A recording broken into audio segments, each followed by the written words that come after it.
Hey, what's up, everyone? So it seems to be that a lot more people are coming to the realization that trade packs are crap. And the reason is they cost so much labor to do. They cost time to travel to place. There's also the potential for ganking in PvP zones and in the ocean.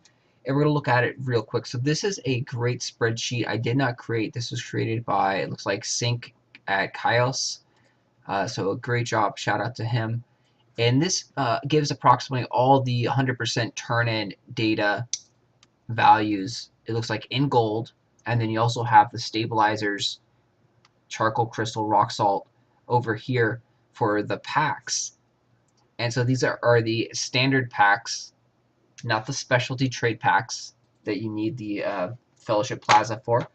And you can see here, it looks like the highest trade-in for gold is approximately around 11 gold that you can get.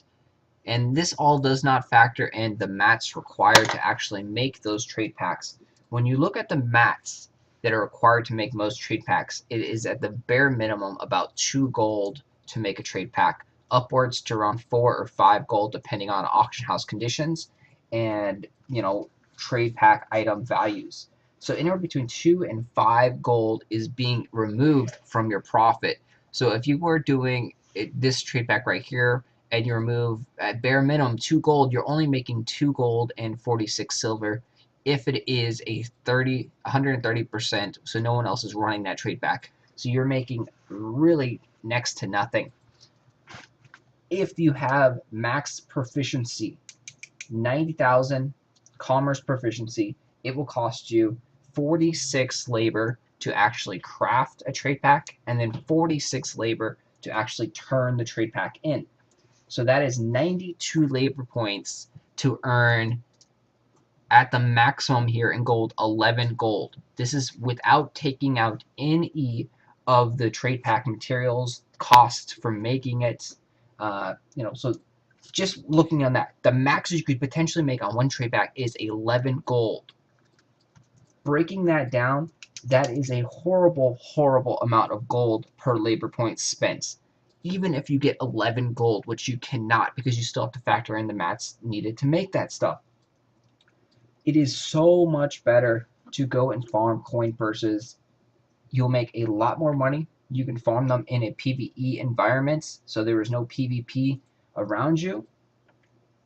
You don't have to waste the countless amount of time traveling back and forth, aimlessly doing really nothing. You can grind with mobs, with friends, in chats. You can team speak and interact with your friends and buddies to speed up the coin purse farming. Coin purse farming is approximately 1 gold per every coin purse that you open up. This is in the long run. So that is 1 gold for every 5 labor points spent, or if you level up the larceny skill, it goes to 1 gold for every 4 labor points spent. Looking at that, 92 labor points will net you around 23 gold, give or take a little bit. And that is with the old auction house prices of crystals and shards being around 8 gold and approximately 40 gold. Right now, crystals and shards have jumped up to 12-ish and 60 gold on most servers for the Sunlight Archeum crystals and shards, meaning that coin purse farming is more profitable today than it was 2 weeks ago or a week ago. Coin purse farming is the way to go. Trade packs are for suckers and people that want to just waste time in Archeage. Trade packs will never ever get you ahead in Archeage. The only possible way that you could ever make more money on a trade pack than you can coin purse farming is by potentially selling these stabilizers. The stabilizers do not have a set gold value. You set the gold price on the auction house by selling them to other players. The reason these things are cheap right now is because the Archeum prices are really, really high. So not that many people are crafting and do not need the stabilizers. There's more stabilizers coming into the game than they are being taken out, and the prices are staying low, around about 1 gold each, roughly, per stabilizer. When more Archeum comes into the game, like we saw with the Rumbling Tree samplings, the stabilizer price jumps way up. We posted a video when that happened, of the charcoal stabilizers going up to nearly 3 gold a pop. So if you were potentially getting 3 gold a pop on these guys right here, you could potentially be making way more money than you can jester coin purse farming. But that requires you to get 3 gold per stabilizer. So you can see here, if we would get 3 here, that'd be worth 33 gold. Again, this one would be worth nearly 60 gold, 45 gold. So you need to make around 2 to 3 gold per charcoal stabilizer for trade packs to be worthwhile, because you also have to factor in that sometimes you are going to lose your trade pack to PvP and pirates. Crystals, they require even a greater amount of value for them to be profitable. You see, you don't get as many. You only get 4, 5, 4, 5, 6. So those guys need to be at least 5 gold per to be profitable. And again, they are nowhere near that. But as the Archeum prices drop, these stabilizer prices will rise. Same thing with the rock salt. So again, if Archeum prices drop and Trine Worlds actually does something really dramatic, the only thing that will probably be more profitable than Jester coin purse farming is to do intercontinental trade packs and to get these guys right here, the stabilizers and crystals and rock salt, and selling them on the auction house. But you need to make sure that you sell them for at least 2 gold or higher for the stabilizers and at least 5 gold or higher for the crystals. Otherwise, you are way off better doing Jester coin purse farming.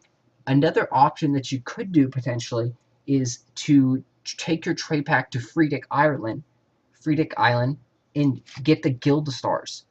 Gildastars aren't worth that much money at a 50 turn-in for a thatched farmhouse or some basic houses, but when you start getting up into the 250, 500, and 1,000 Gildastar designs, they're worth a lot more money. 1,000 Gildastar design sells for approximately around 8 gold per Gildastar. So those trade pack runs can be extremely profitable right now. But again, you have to save up 1,000 or say 500 Gildastars and sell those designs, the big high-end designs, and you can make a ton of money with trade packs. But do not do any of the continental trade packs. None of the safe trade packs are worthwhile. The trade packs for stabilizers, they're not good right now. If Archeum prices drop and these stabilizer prices rise dramatically, then they can be profitable. But you do want to make sure that you are farming Jester coin purses, especially right now when it is so valuable. Even though that the regrade charms, the Moon Point, Sun Point, Star Point, have decreased a little bit, they are still extremely profitable. Over probably 20 silver per labor point spent right now because of the increase in the Archeum prices. So if you guys have any other questions, definitely leave them down below. I know this is some advanced stuff for some people, and they are going to argue about it, but this is hard facts. The data does not lie. Coin purses are the way to go. Trade packs are crap, and do not do them unless you are doing specific trade packs for Gildastars right now, which are good, and sometimes stabilizers and crystals, depending on market conditions.